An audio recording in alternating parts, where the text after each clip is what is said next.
Hello, welcome to today's episode of Winning Mentality. My name is Daniel Cutright. Super excited about our guest today, Mr. Jerome Meyinsse. Jerome, how you doing? I'm doing great. Just finished long practice today, and I'm ready to share some insight on my career. Awesome, man. Hey, so excited to have you. And where are you coming to us from right now? Because you're not in the U.S., right?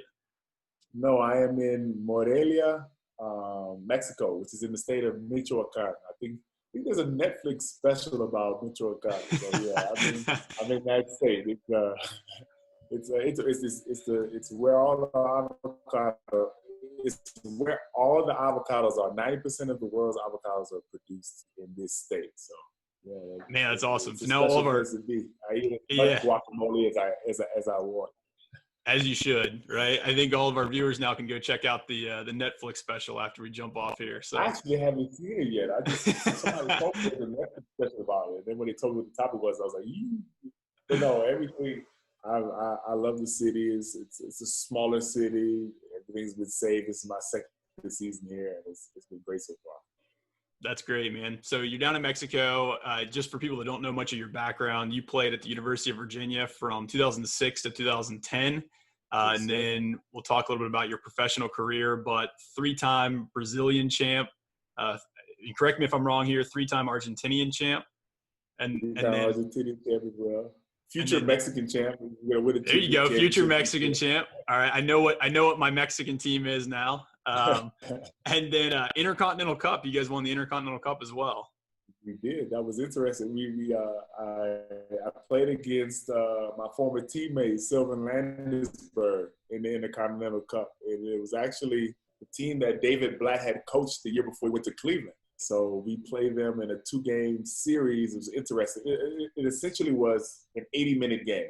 It was two 40-minute games, but it was an aggregate score. So it was one 80-minute game, and we outscored them in that aggregate score, and we were the Intercontinental champs. And I think that was the highest level, the highest championship that I had reached in my career, and it was fantastic. That's awesome. That's awesome. So take us back then as we kick off to really the start of your career, and maybe we start with Virginia, and just why'd you pick UVA, and maybe just talk a little bit about that experience. Yeah, I mean, my recruitment wasn't a straight line. I didn't play much AAU, so UVA didn't actually recruit me until March of the year. So up until April, I had no idea where I was going. I went to a tournament. Virginia was looking at another player for next year. I went in there and I kicked his butt. And then they started asking the Tulane coaches about me because I'm from Louisiana, and obviously Tulane coaches had recruited me. And they said, no, he hasn't. There's no problems with him. He hasn't chosen a school yet. He's just been waiting for the perfect opportunity. So again, after the tournament was over, they contacted my parents. They flew me out there. I took my official visit in May. Most people were taking their finals. I didn't even meet the entire team. So I came back from my official visit. I said, this is where I want to go. It was a great academic school and a chance to play in the ACC. So then in June, I was enrolled in summer classes. So literally, they saw me in April, and by June, I was in summer classes. So that's definitely not the usual track for somebody in collegiate athletics, for sure. Wow. So quick turnaround. And so then you get to Virginia, and you had a couple different coaches when you were at Virginia, correct? Right. So Yeah. again, when I first got there, I was only 17. My parents had to sign my compliance forms because I wasn't legally able. And I came in, as a 17-year-old, I thought I could play. But, I think it would have been better if I would have redshirted. In those first 3 years with the first coach that recruited me, I didn't play much. I was actually looking for other opportunities. I majored in econ, minored in math. So I was thinking that, my career was heading towards Wall Street after 3 years of not playing. But then, the change was made. Coach Bennett was brought in, and he gave me an opportunity. as a senior, and he didn't have to do that because his first year, he's like, hey, I can build for the future of my program, play the younger guys. If we lose, we lose, and let's go. But he gave me a shot, and I had a decent season, and then at the end, I really started to take off. Would have been great to have a fifth year, especially being so young, but it propelled me to my professional career for sure. That's awesome. Do you still keep in touch with Coach Bennett and some of those guys today? I have been back to Virginia every single year. And it's funny because this past February, I was able to go back, and it was my first time being able to watch a game live in 10 years. But I go back every single summer. One, because I'm just appreciative, that they gave me opportunity. This is my 11th career professionally playing basketball. And if they don't give me that opportunity as a senior, I'm not playing right now.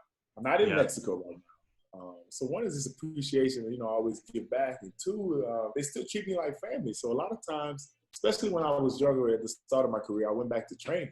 So they would, coaches would pass, shoot, help me with drills, things like that. The strength and conditioning coach, Mike Curtis, is always helping me in the weight room, anything I need, everything like that. So they treat me like I'm still in the program.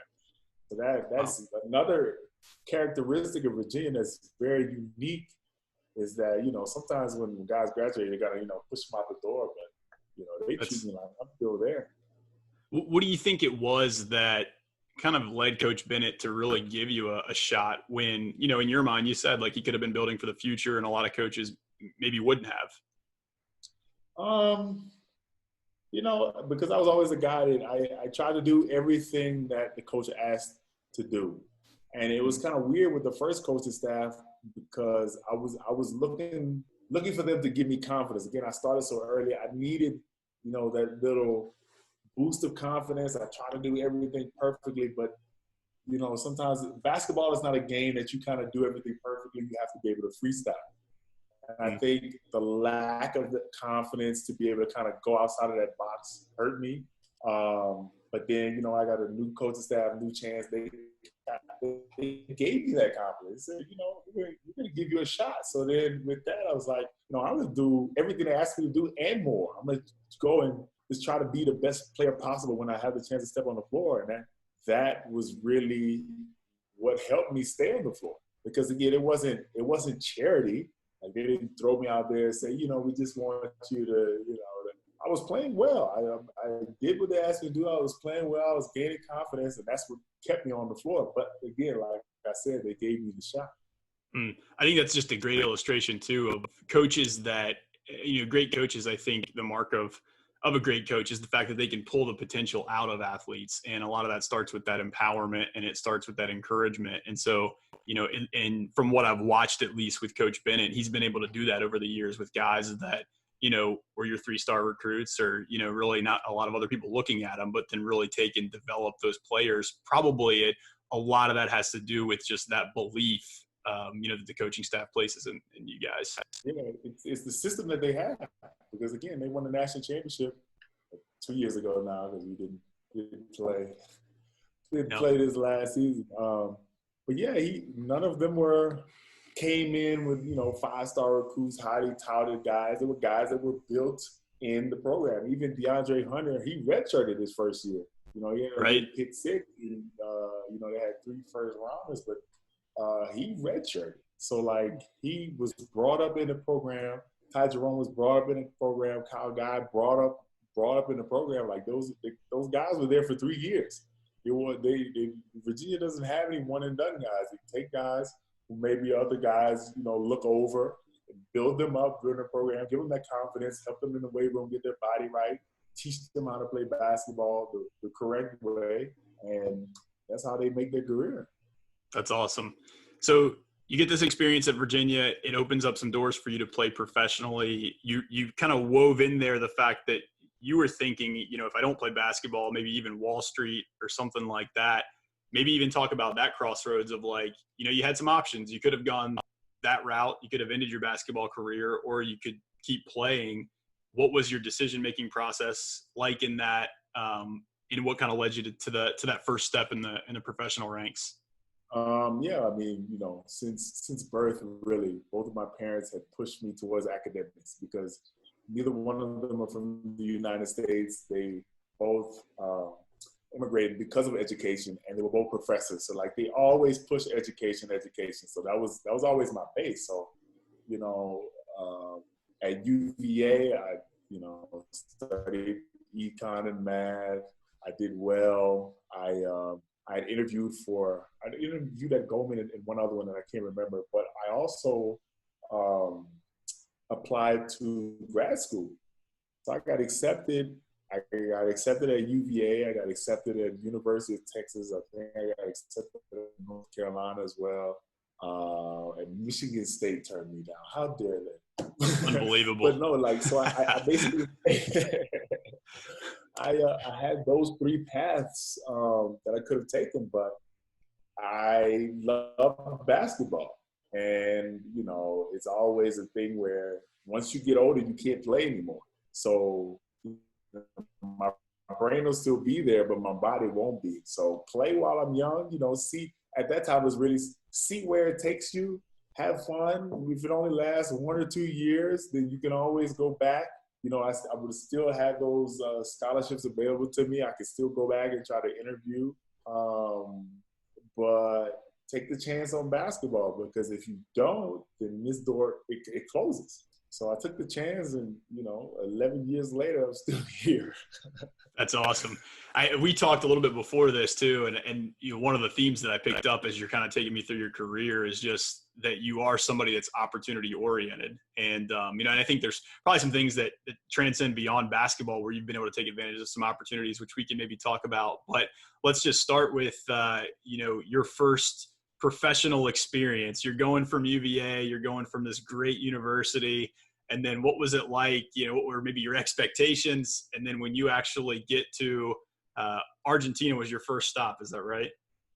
Right. So again, my last year at UVA, I didn't have fantastic numbers. I really started to come into my own the last, you know, between the last 7 to 10 games. So my numbers weren't spectacular. So after the season, you know, I had agents call me. I did well enough to find a job. So I signed with an agent. You know, in August, he told me about Argentina. He said, "This is an opportunity to go." I was like, you know, I did my research on Argentina. I was like, "This looks fun. You know, I'll try it." And then he said they want to bring you in on a tryout, which is rare. Teams usually don't do that. So I was like, okay, all I need is a shot. So I bought my own plane ticket. I went down there. I was there a couple of weeks. I played well in the exhibition games that we had. They signed me. And I literally blogged about my entire experience because it was so unique. Like,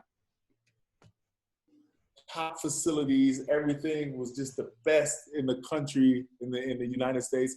And I go to Argentina where things were a little bit more let's say homely, you know, like the weight room wasn't spectacular. It was dirty. It didn't have all the apparatuses that I had at Virginia. So I just had to make it work. And there were some long bus travels. Like the average might have been 10 hours. My longest one was 24 hours.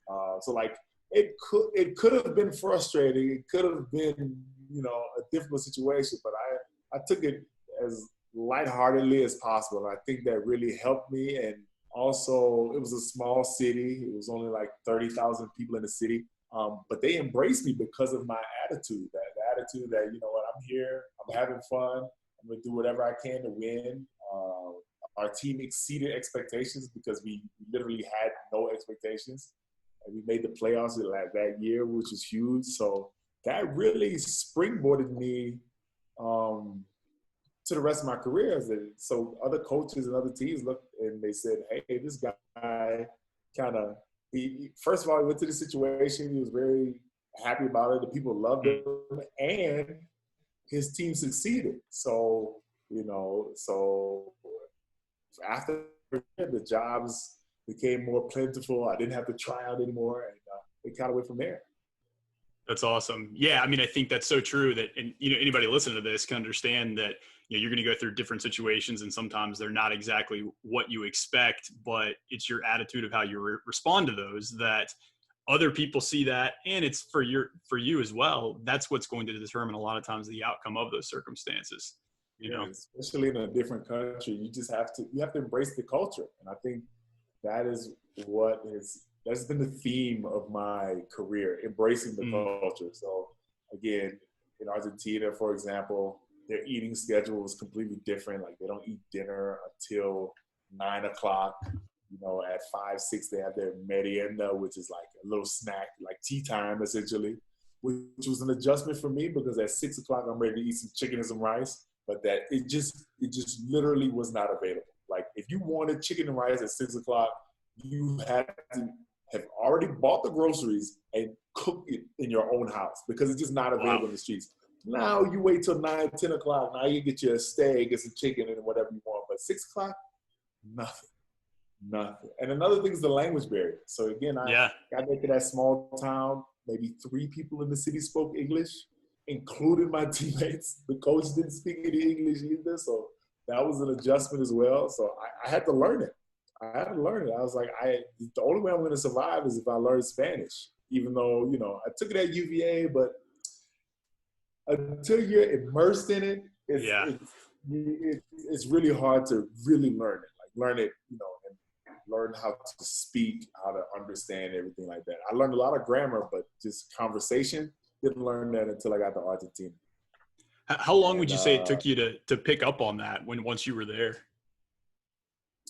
In Argentina, it was slow. Like I studied over the internet. You know, what I'd learned at UVA helped me. But I got to the point where I could understand and communicate. My second year, I had a tutor. I went once a week, and I, you know, still spoke with my teammates and everything like that. But it wasn't really until my third year that I really, I went out into the streets. I tried to live the life as an Argentinian that I really learned Spanish. I was able to do my interviews and things out in Spanish. So it took me 3 years for Spanish. Portuguese, on the other hand, I learned in a few months because by that time there's a process of learning how to learn a language. I don't know if that makes any sense. And anybody that speaks multiple languages can attest to this. Your first language is the hardest one to learn, but after that, once you know what you need to do to learn a language, is a lot faster. And also Portuguese is similar to Spanish. So like after 3-4 months, I was already doing my interviews in Portuguese, whereas in Spanish, it took me 2-3 years. So that was a huge thing. And again, even more so in Brazil than Argentina, I jumped in head first into the Brazilian culture because I was so interested in it. I learned the music. I learned about soccer. I became a huge soccer fan.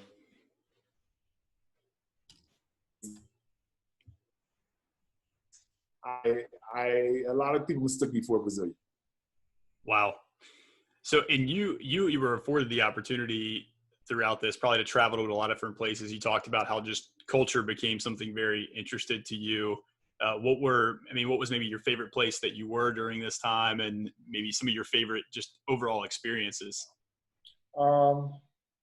Argentina was great. You know, I've lived in Buenos Aires for 2 years. They have the best steak in the world. And like the steak is so good that you don't need to put steak sauce on it. It is just delicious. Steak and wine in Argentina, that should be on your bucket list. So that was great about living in Buenos Aires, you know, just living in a big city and having access to that. But there's nothing quite like Rio de Janeiro in Brazil, especially because in that 3 years window that I was there, they had the World Cup and the Olympics. And I was able to attend both of those. So that it was just a special time to be there. You know, I got to see Usain Bolt win the 100. I got to see Simone in gymnastics. I got to see Michael Phelps swim. I got to see all these amazing athletes in the Olympics. And I saw the U.S. Play against Ghana in the World Cup. So like, on Rio by itself is already fantastic, you know, with Carnival and everything, you know, the Jesus Christ statue, and there's just so many amazing things to see. And then to throw the World Cup and the Olympics on top of that, fantastic 3 years. I can't say that there was any other place in the world I'd rather be during that time.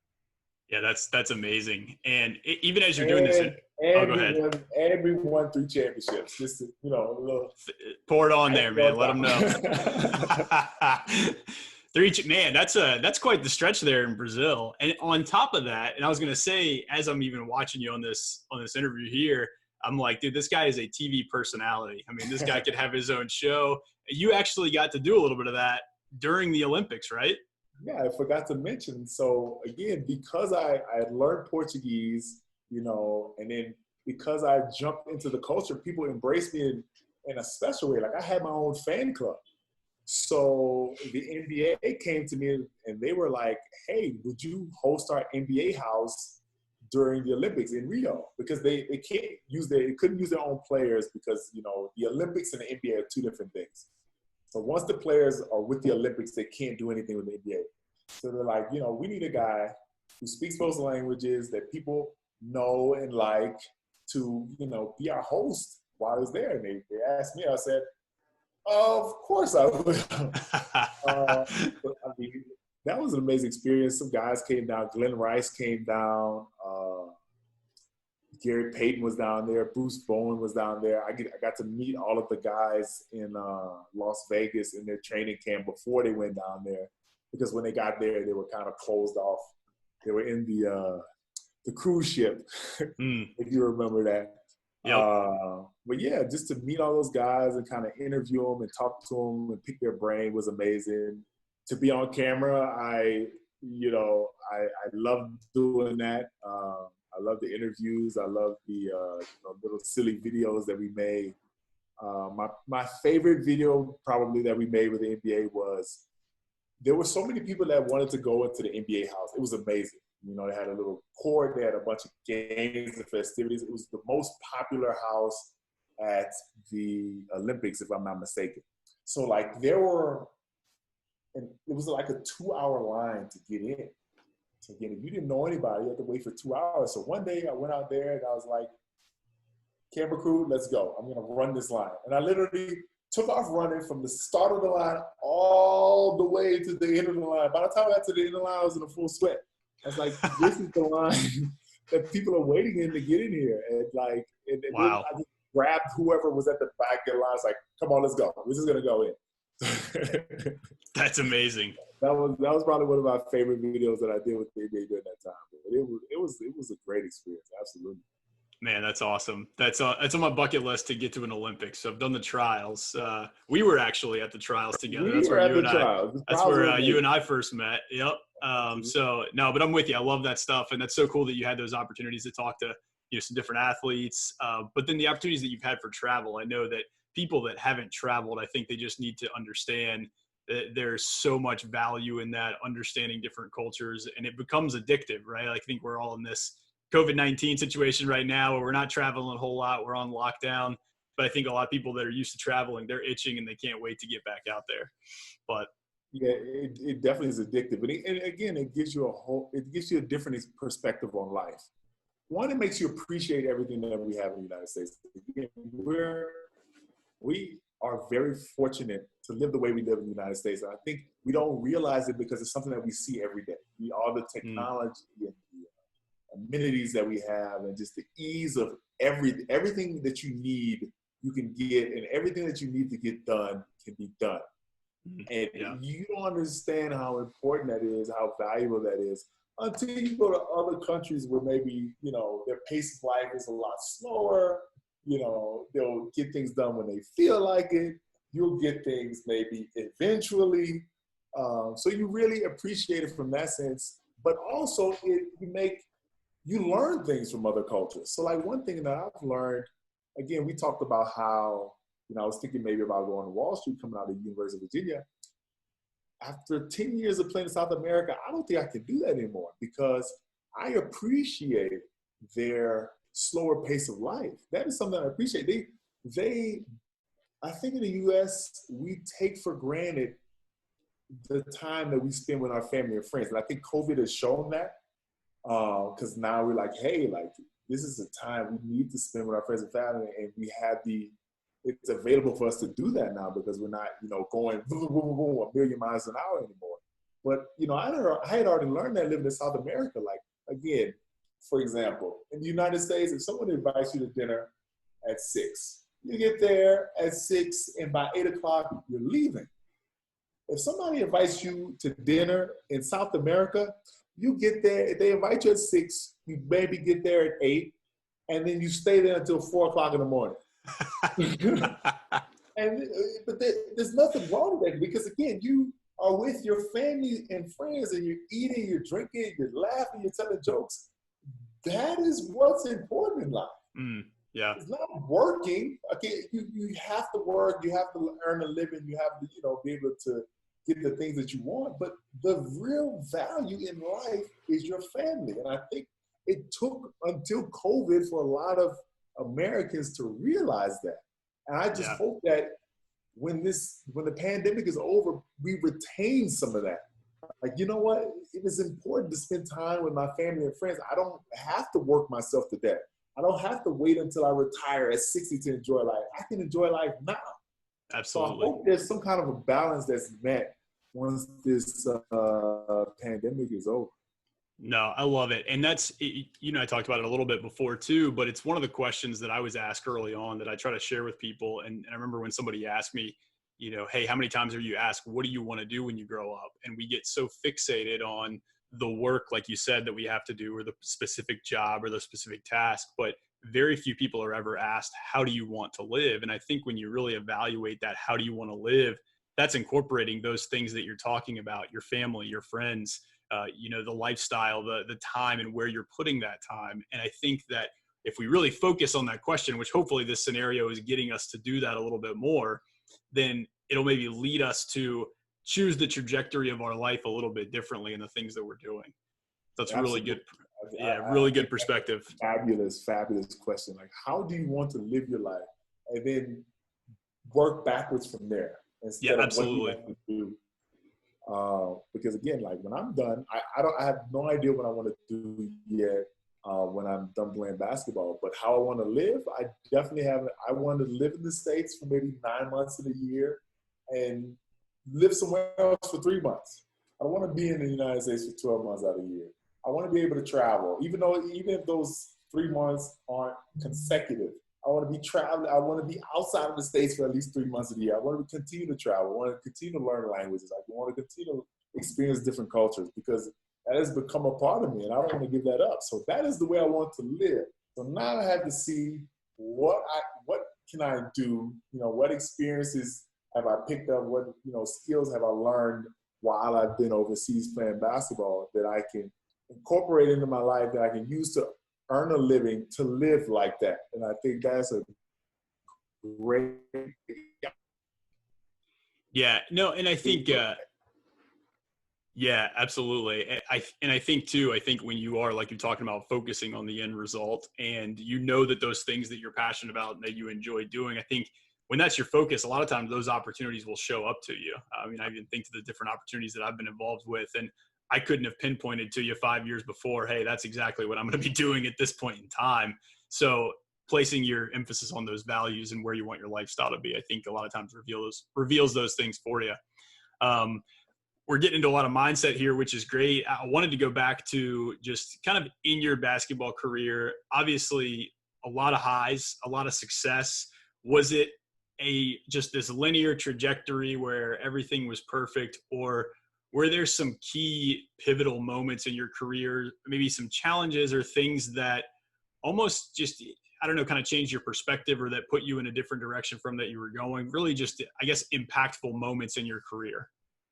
Right. So again, as I talked about earlier, like when I was at the University of Virginia, I wanted to do anything the coach asked. I would run through a brick wall for the coach. And that was just kind of my mindset playing basketball. When I went overseas and became a professional, that mindset kind of changed. So then, now you're looking at the stats sheet after every game. You're wondering how many points you score. You wonder how many rebounds you have. So that became important to me. And, in my first couple of years, our team still did well. We didn't win the championship, but the stats are more important to me than, the result, because I in my mind, this is how you make money. This is how you continue to make money, continue your career by putting up great numbers, showing that you're better than other people. So that's how my first 2 years, kind of played out. So then my third year, I'm still in that same mindset. And then, let's see, how can I put this? I had a coach that just thought differently than I did, in the sense that we just had different philosophies on how you should run your team, how you should coach, and this, that, and the other. We didn't gel. So then after 2 months, I didn't like it. I didn't like how he did his rotations. I didn't like how he carried his practices. I was not happy. So I begged my agent to get me out of there. I was like, I'll do anything anybody else wants. I just want to get out of here. So he was able to get me out of that situation and put me on a different team. And again, when I got there, I had a conversation with the coach. I was like, I'll do whatever you want me to do. You tell me what you want me to do, I'll do it. I just want to be on the floor. I just want to be on the play, be able to play. That is what's the most important thing to me. I don't care about the stats anymore. So what ended up happening was we won the championship that year. And again, I didn't look at my stats. I didn't care. I just did exactly what the coach asked me to do. So I kind of went backwards to that collegiate mindset that I had, and we won the championship. And again, that propelled me, that led me to, getting on my team in Brazil. And then I kept that same mindset. And that is what has kept my career going. A lot of guys can put up great numbers, but at the end of the day, what's most important, what people most care about is if you win or not. So then when you have championships on your resume, again, my agent's job becomes easy. It's like, you don't need to look at the numbers. Look what this guy has done. Look at the success he's had. He knows something. You want this guy on the team, and the teams will be like, yes, I do. Yeah, I want somebody to win, because at the end of the day, when you win, everybody around you succeeds. It's not about your individual numbers. Like, again, you can go out there and score 30 points, but if your team loses, it doesn't matter. Yeah. So that was kind of the turning point of my career when I got to that third year and realized, like, I don't care about putting up numbers anymore. I don't want to be on the bench anymore. I don't want to listen to this coach that, in my mind, didn't know what he was talking about anymore. I just want to be in a place that you tell me what I need to do, I'll do it well and win. And that's what I've been doing since. Yeah, that's a really good mindset. I think for whether it's athletes that are coming up now or people joining different organizations too, I think a lot of times we get in this individualistic culture, and it can be really easy to get caught up in our stats and our accolades and what's on our resume. But oftentimes you see the same people that can transcend to different organizations, or there's always the stories about the guys in the military where they'll do training exercises and they'll swap out certain guys, and it's always like, hey, this guy's team always seems to win. What is it about that mindset, or what attributes do you think those types of people have that you developed too, to where you're going to these different teams and there's this environment that is in this culture that's created to position you all to win? Like, what do you think those things are? I think a positive, unselfish mindset and that attitude, I think that's contagious. I think that's contagious. So again, when you have a guy that is a leader on the team, that is unselfish, that is always positive, that shows that, he cares about everyone around him and not just himself, it becomes contagious. So then other guys, how can you be selfish when the leader of your team is not selfish? So then everybody kind of buys in, and once everybody buys in and everybody kind of develops that chemistry and unity, you're going to beat your team. You're going to beat the other team. You have an advantage on the other team when everybody is unified. And I think there are guys that can make that happen on the team. And I think that is what I've done very well throughout my career. Like, again, every year I don't have fantastic numbers, but I always find a way to take my team to a higher level than either to meet or exceed expectations. And I think that's the main reason why. And again, like, I don't think it even took people later into my career to even put their finger on it. Like, what is different about this guy? What makes this guy special? It's like, and I think that is it right there. Just being able to unify your team, being unselfish and being positive and making that contagious really brings the teams together. And those are the teams that win. Yeah, that's so good, man. And I think that's something that people can apply no matter what it is that they're doing, whether they're just interacting with people on a daily basis. I think about it too. I mean, I ran in college, not nearly to the level of, the professional ranks or anything like that.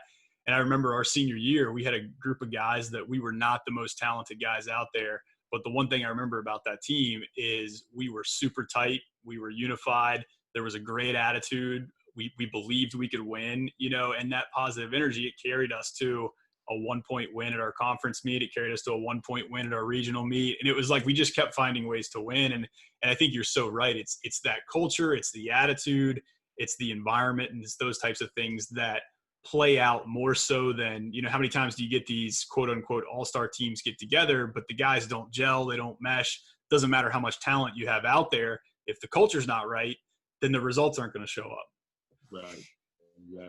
Exactly. Oh, that's so good, man.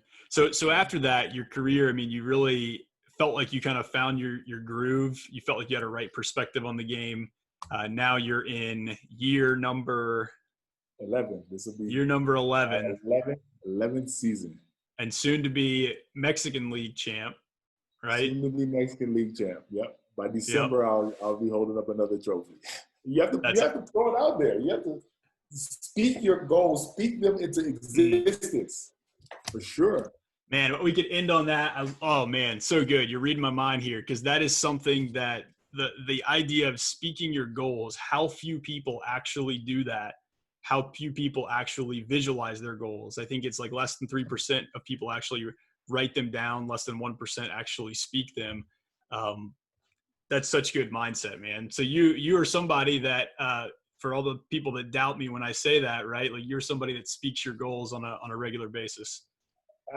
I go even further than that. I'll speak about the after party, especially when I was in Brazil. I was like, this is how the after party is going to be. This is where we're going to go. This is how much fun we're going to have. I had the after party visualized. Man. Okay, you visualize the after party, you sure as heck better get there. So it turns into an everyday thing. It turns into, I guess the word that pops up to me is an addiction. So like, you become addicted to the journey. So now you have to put in the work every day. You've already spoken, you already visualized it. You have to hold yourself accountable at that point. So you have to put in extra work, the extra time. You have to work hard because you want to get to that end goal, especially when you've already tasted it. When you've tasted it already, because it becomes an addiction. It's like, I want to get back there. I know how to get back there. I know what it takes to get back there. So I'm willing to do it, and I want to do it every single day so I can get back there. But again, like we talked about, you have to speak it, you have to visualize it, you have to write it down, you have to see it. And that's how it happens. Man, that's so good. I love that, man. One story I'll share with you, because I think it's relevant, but I remember when I started coaching at the high school level right after I'd come out of college, and I was a young coach, so there's a lot of stuff I didn't know, but there was one thing that principle I knew, and I remember showing up to track practice on the first day, and this team that we were working with, none of those guys had ever run at the state meet, anything like that. And I just had a binder, and all it said on it was state championships, right? It was like, and it was keeping that end goal in front of them. I said, this is what we're training for, is the postseason, right? And so I think you're so spot on, man. Starting with the end in mind, being able to work backwards, and that's what's going to drive your daily action. Even Phil Jackson did it. What did he do the first day of the last year? Last dance. This is the last dance. And again, like, he didn't explicitly say we're going to win the championship this year. But again, by you saying the last dance and using that word dance, everybody knew what that meant. This is our last opportunity to win the championship, and that's what we're going to do. So again, if you want, you can look at the highest level. That is exactly what Phil Jackson did in 1998.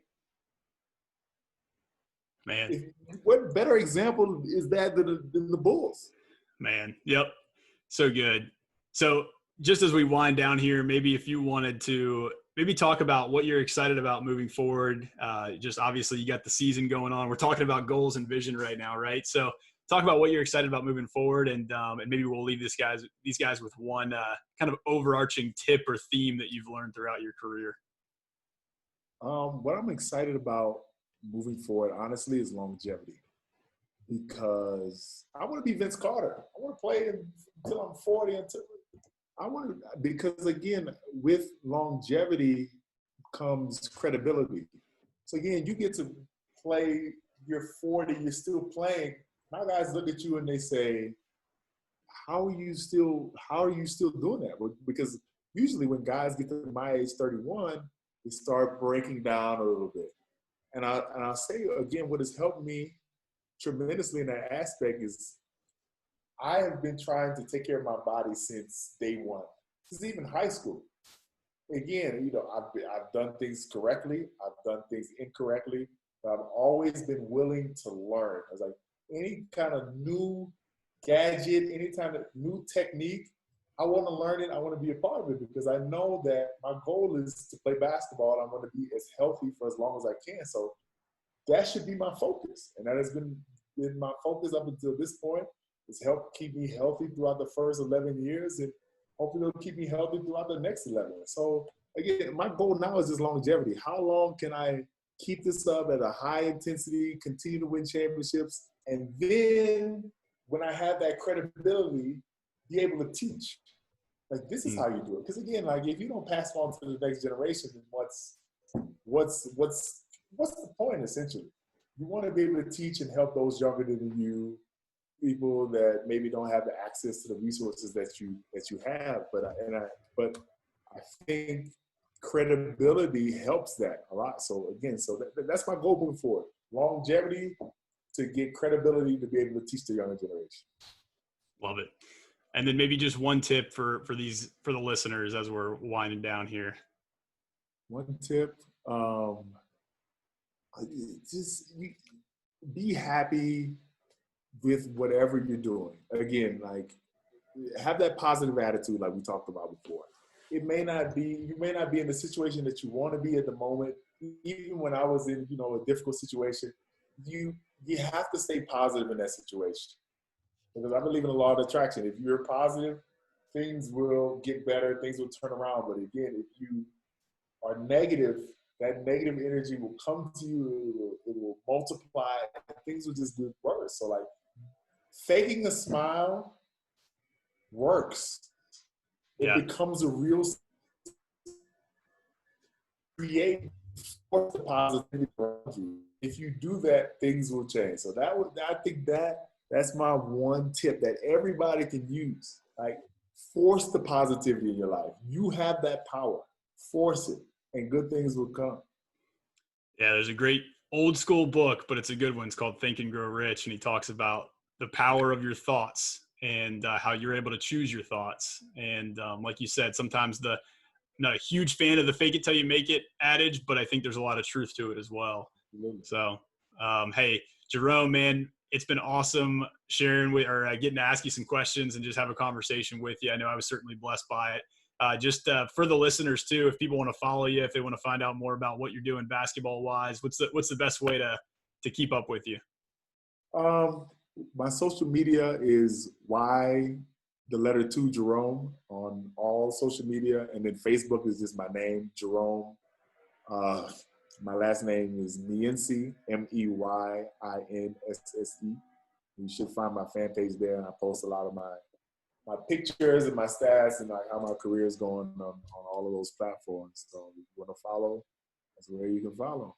Awesome, man. Well, you just picked up a big fan base, I think, for the Mexican League season here, and we'll look forward to doing this again at some point. And I have no doubt you'll be probably running a show like this, much bigger than this, at some point down the line, man. You got a gift for it. So I appreciate it. No, it was fun. Thank you for having me. It was good, sharing my story with your audience, and I hope it inspires someone.